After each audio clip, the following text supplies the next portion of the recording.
നമസ്കാരം, എല്ലാവർക്കും ഫുഡ് പ്രിൻ്റെ പുതിയൊരു വീഡിയോയിലേക്ക് സ്വാഗതം.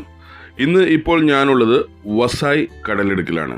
മഹാരാഷ്ട്രയിലെ താനെ പാൽഘർ ജില്ലയുമായി ബന്ധപ്പെട്ട് കിടക്കുന്ന കടലിടുക്കാണ് വസായ് കടലിടുക്ക്.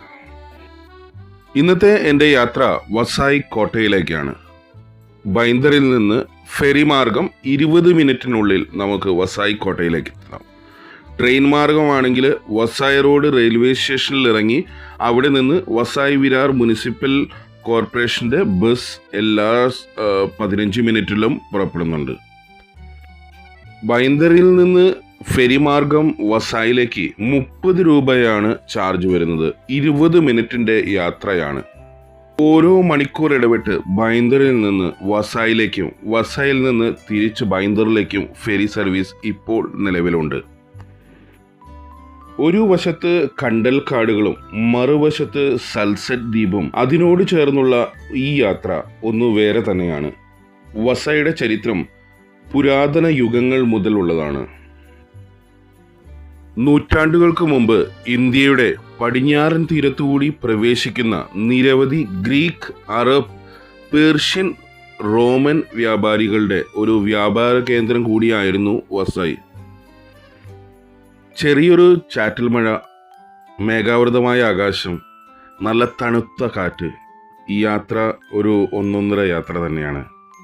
ഇപ്പം നമ്മൾ 20 മിനിറ്റിൻ്റെ യാത്ര കഴിഞ്ഞ് നമ്മൾ ഇപ്പോൾ വസായിലേക്ക് അടുക്കുകയാണ്. നമ്മുടെ ഫെറി വസായിലേക്ക് അടുപ്പിക്കുകയാണ്, ഫെറി പോർട്ടിലേക്ക്. ഇവിടെ നിന്ന് നമ്മൾ ഫെറി ഇറങ്ങി ഏകദേശം ഒരു 100 മീറ്ററിനപ്പുറം തന്നെ വസായ് കോട്ടയുടെ ആദ്യത്തെ കവാടമാണ്. പക്ഷേ ഞാൻ ആദ്യമായതുകൊണ്ട് തന്നെ എനിക്കിതിനെക്കുറിച്ച്, ഈ സ്ഥലത്തെക്കുറിച്ച് അധികം ധാരണയില്ലാത്തതുകൊണ്ട് തന്നെ ഞാൻ ആദ്യം അവിടെ കണ്ടൊരു റിക്ഷാക്കാരനുമായിട്ട് ചോദിച്ചു.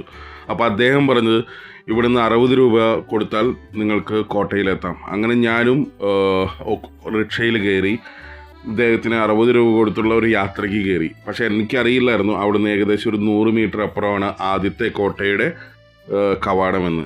ഈ വസായ് കോട്ട എന്ന് പറയുന്നത് 7 കോട്ടകളാണ്. വസായ് കോട്ടയിലേക്കുള്ള പ്രവേശനം നിലവിൽ തികച്ചും സൗജന്യമാണ്. അതിന് പ്രത്യേക ചാർജുകളൊന്നും ഇപ്പോൾ ഈടാക്കുന്നില്ല. ഏകദേശം 5 മിനിറ്റിൻ്റെ യാത്രയ്ക്ക് ശേഷം ഇതേ ഓട്ടോക്കാരൻ എന്നെ മറ്റൊരു കോട്ടയുടെ മുൻവാതിൽക്കൽ എത്തിച്ചു. ഇത് വസായ് കോട്ട. ഫോർട്ടലീസ ഡി സാവോ സെബാസ്റ്റ്യനോ ഡി വസായ് എന്നാണ് കോട്ടയുടെ പോർച്ചുഗീസ് പേര്. അതായത് വസായിലെ സെന്റ് സെബാസ്റ്റ്യൻ്റെ കോട്ട. ദേശീയ പ്രാധാന്യമുള്ള ഒരു സ്മാരകം കൂടിയാണ് ഈ കോട്ട. ആർക്കിയോളജിക്കൽ സർവേ ഓഫ് ഇന്ത്യയുടെ സംരക്ഷണ ചുമതലയുള്ള ഈ കോട്ടകളുടെ ഇന്നത്തെ അവസ്ഥ വളരെ പരിതാപകരമാണ്. പണ്ടുകാലത്തെ ഒരു ജനതയുടെ പ്രതാപകാലത്തിൻ്റെ അസ്ഥിക്കൂടം പോലെയാണ് ഇന്ന് ഈ കോട്ടകളുടെ അവസ്ഥ. നമ്മുടെയൊക്കെ പൂർവികർ പോർച്ചുഗീസ്, ബ്രിട്ടീഷ് ഭരണത്തിന് കീഴിൽ കെട്ടിപ്പൊക്കിയതാണ് ഈ കാണുന്ന 7 കോട്ടകൾ. ഏക്കർ കണക്കിന് സ്ഥലത്ത് പടർന്നു കിടക്കുന്ന ഈ കോട്ടകൾക്ക് പറയാൻ നമ്മുടെയൊക്കെ പൂർവികരുടെ കഷ്ടപ്പാടിൻ്റെയും കണ്ണീരിൻ്റെയും ഒരുപാട് കഥകളും ഉണ്ടാകും. ചരിത്രകാരനായ മാനുവൽ ഡി ഫാരിയ ഇസൂസിയുടെ അഭിപ്രായത്തിൽ 1509 ആദ്യമായി പോർച്ചുഗീസുകാർ വസായ് തീരത്ത് വന്നത്. ദ്വീപിലേക്കുള്ള യാത്രാമധ്യേ ഫ്രാൻസിസ്കോ ഡി അൽമേഡ മുംബൈ തുറമുഖത്ത് ഒരു മുസ്ലിം കപ്പൽ പിടിച്ചെടുത്തു. അതിൽ 24 ഗുജറാത്തി പൗരന്മാർ ഉണ്ടായിരുന്നു. 1534 ഡിസംബർ 23 ഗുജറാത്തിലെ സുൽത്താൻ ബഹദൂറും പോർച്ചുഗൽ രാജ്യവും വസായ് ഉടമ്പടി ഒപ്പുവെച്ചു.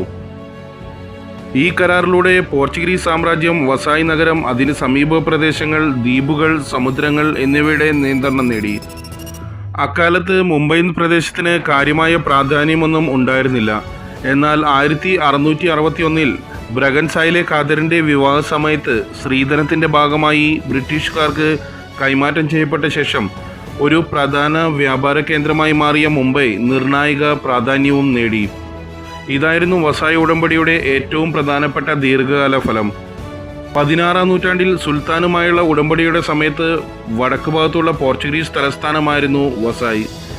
ഏകദേശം 150 വർഷക്കാലം നീണ്ട പോർച്ചുഗീസുകാരുടെ സാന്നിധ്യം ഈ പ്രദേശത്തെ സമൃദ്ധമായ ഒരു നഗരമാക്കി മാറ്റി. പേഷാബാജി റാവുവിൻ്റെ സഹോദരൻ ചിമാജി അപ്പയുടെ കീഴിൽ മറാഠ സാമ്രാജ്യം 1739 വസായി യുദ്ധത്തിൽ ഈ കോട്ട കീഴടക്കി. ഈ ആക്രമണത്തിനുള്ള മുന്നൊരുക്കമായിട്ടാണ് ഭഗവാൻഗഡ് കോട്ട നിർമ്മിക്കപ്പെട്ടത്.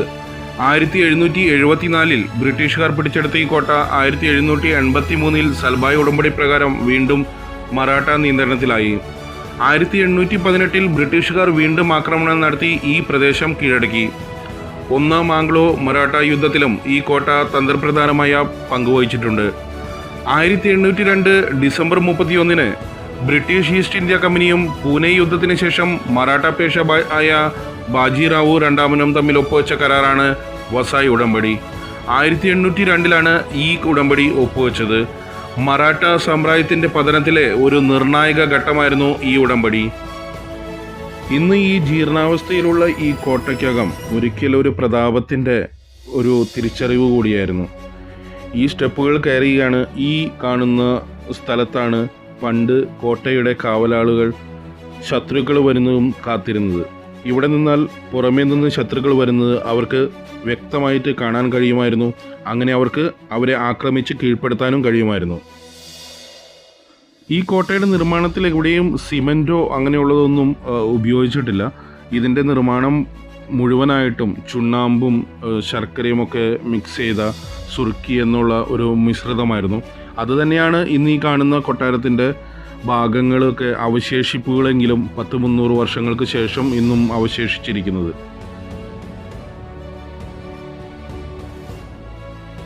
ഇനി നമ്മൾ മറ്റൊരു കോട്ടയിലേക്ക് പോവുകയാണ്. എല്ലാ കോട്ടകളും 17-ാം നൂറ്റാണ്ടിലെ ഓരോ അന്നത്തെ നിർമ്മിതികൾക്കനുസരിച്ചാണ് പണിതു വച്ചിരിക്കുന്നത്. ഞാൻ ഈ കോട്ടയുടെ ഭാഗങ്ങളൊക്കെ ചിത്രീകരിക്കുന്നതിനിടയിൽ തന്നെ മുംബൈയിൽ നിന്ന് വന്ന ഏതോ ഒരു കോളേജിലെ കുട്ടികളും അവരുടെ സാറന്മാരും ഇതിനകത്ത് അവരുടെ കോട്ടഭാഗങ്ങൾ അവർ സന്ദർശിക്കുന്നുണ്ടായിരുന്നു. അതോടൊപ്പം തന്നെ അവരിൽ നിന്ന് ഫോട്ടോകൾ എടുക്കുകയും വിദ്യാർത്ഥികൾക്ക് അവർക്ക് ആവശ്യമായ ഈ കോട്ടയുടെ പ്രാധാന്യത്തെക്കുറിച്ച് അവർ പരിചയപ്പെടുത്തി കൊടുക്കുകയും അതുപോലെ തന്നെ ഇതിൻ്റെ ചരിത്രത്തിൻ്റെ ഭാഗമായത് എങ്ങനെയാണെന്ന് വിശദീകരിച്ചു കൊടുക്കുകയും ചെയ്യുന്നുണ്ടായിരുന്നു. ഇത് കടലിന് അഭിമുഖമായിട്ടുള്ള ഒരു കോട്ടവാതിലാണ്. പണ്ട് കാലത്ത് ശത്രുക്കളൊക്കെ വരുമ്പോൾ അവരെ നേരിടാൻ വേണ്ടി മാത്രമായിട്ട് ഉപയോഗിച്ചിരുന്ന ഒരു കോട്ടവാതിലാണ്. 2 വാതിലുകൾ അടുപ്പിച്ചാണ്. ഒരു വാതിൽ കടന്നു കഴിയുമ്പോൾ തന്നെ അടുത്ത് വേറൊരു വാതിലും കൂടി ഉണ്ട്. അപ്പോൾ ഈ ഭാഗത്താണ് പടയാളികളൊക്കെ നിന്ന് ശത്രുക്കളെ വീക്ഷിച്ചുകൊണ്ടിരുന്നതും അവർ വരുമ്പോൾ അവരെ ആക്രമിക്കാനൊക്കെ ആയിട്ട് കാത്തിരുന്നതൊക്കെ മുകളിൽ കൊട്ടാരത്തിൻ്റെ ഈ കോട്ടയുടെ മുകളിൽ കാത്തിരിക്കാനുള്ള സ്ഥലമൊക്കെ ഉണ്ടായിരുന്നു. ഈ വാതിലുകളൊക്കെ പണ്ട് കാലത്ത് ആനകളെ കൊണ്ടാണ് തള്ളിയാണ് ഇത് തുറന്നിരുന്നത്. മരവും അതോടൊപ്പം തന്നെ ഇരുമ്പും ചേർന്ന് ഭയങ്കര കനമുള്ള ഒരു വാതിലുകളാണ് ഈ 2 കോട്ടയുടെ കവാടങ്ങൾക്കും ഉള്ളത്. ഇവിടെ അധ്യാപകർ വിദ്യാർത്ഥികൾക്ക് അവർ ക്ലിയറായിട്ട് വിശദീകരിച്ചു കൊടുക്കുന്നുണ്ട് എവിടെയായിരുന്നു പടയാളികൾ, കോട്ടകാവൽക്കാർ, അവരെ ശത്രുക്കളെ കാത്തിരുന്ന സ്ഥലങ്ങൾ. അതോടൊപ്പം തന്നെ ഈ വാതിലിനകത്ത് ആദ്യത്തെ വാതിൽ തള്ളി തുറന്ന് ശത്രുക്കളകത്തേക്ക് കയറുമ്പോൾ തന്നെ ഈ സ്ഥലത്തായിരുന്നു അവരെ നേരിട്ടിരുന്നത്. നമ്മളിപ്പോൾ ഈ വാതിലൊക്കെ കടന്ന് നമ്മൾ പുറത്തേക്ക് കടക്കുകയാണ്. ഇത് പുറത്തേക്ക് കടക്കുന്നത് തന്നെ കടലിന് അഭിമുഖമാണ്. ഈ കാഴ്ചകളൊക്കെ കണ്ട് പുറത്തേക്ക് കിടക്കുമ്പോൾ നമ്മുടെ ഇന്നീ കാണുന്ന സ്വാതന്ത്ര്യത്തിന് വേണ്ടി പോരാടിയവരെ നമുക്കൊരിക്കലും ഓർക്കാതിരിക്കാനാവില്ല. ഓരോ യാത്രകളും ഓരോ അനുഭവങ്ങളാണ്. നാളെയുടെ ഓർമ്മത്താളുകളിൽ നിറം മങ്ങാതെ എന്നും ഉണ്ടാവും ഈ ഓർമ്മകൾ.